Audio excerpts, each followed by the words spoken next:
আমার কাছে খবর আছে যে পরের ভুল চক্করে একজন লোক উইন্ডে ঢুকছে।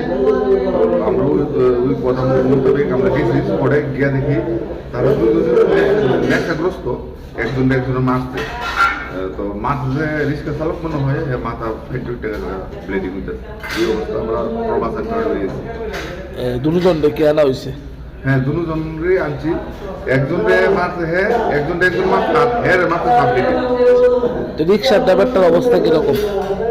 মাথা ফাটছে, ব্লিডিং হইতেছে, ডক্টররা কইবো। নাম টাম কিছু জানা গেছে? হ্যাঁ, নাম লুচি। একজনের নাম প্রফুল্ল দাস, বাবার নাম সন্তোষ দাস, শানমুড়া বাড়ি। আরেকজন নাম হৃদয় সরকার, বাবার নাম রাখাল সরকার, শানমুড়া বাড়ি, একসাথে বাড়ি। কি নিয়ে ঝগড়াটা হয়েছিল কিছু জানা গেছে? পুলিশকে জানানো হয়েছে এই ঘটনা? জানানো হয়েছে, আমরা অফিস থেকে আমরা ইনফরমেশন দেওয়া হয়েছে পুলিশ।